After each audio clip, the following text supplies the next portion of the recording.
my love! So ito, pangalawang lugar na pupuntahan na naman ng Team GK. Kasama ko pa rin siyempre si Boss, si Bol, High Blood, at nandun pa po sila Samsam sa sasakyan. Ang tutulong sa atin ngayon ay yung Shawarma Corner. Let's go!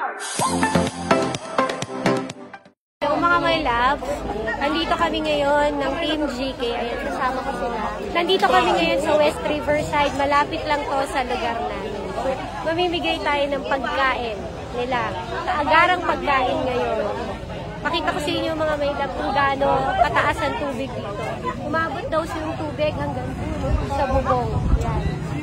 Mga may love, syempre gusto ko magpasalamat sa Shawarma Corner. Maraming salamat din mo. Dahil sa kanila at tinulungan po nila kami na mag-isip ng pagkain.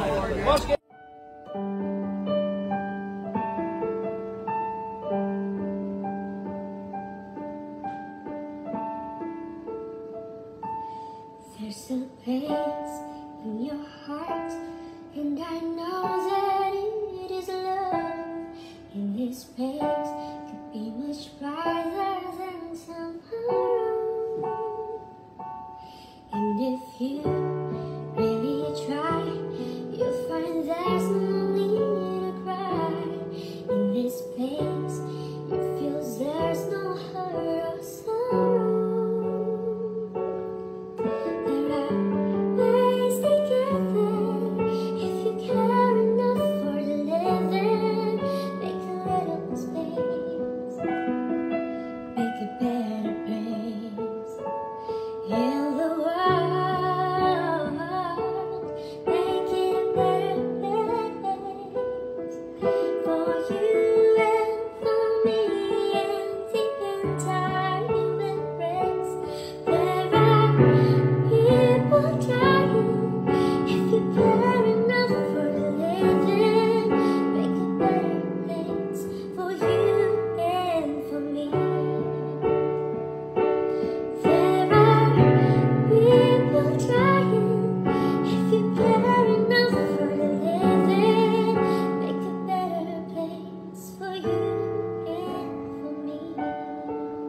Maraming salamat sa Shawarma Corner, no?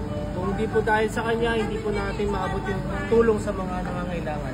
Siyempre, Team GK din, maraming salamat sa inyo. Boss, thank you, boss! Thank you, boss! Thank you! Maraming salamat ulit sa Shawarma Corner kay Boss Jack at natulungan niyo po kami Team GK. Kung di po dahil sa inyo, hindi rin po kami makakapag-share ng blessing. God bless mga my loves!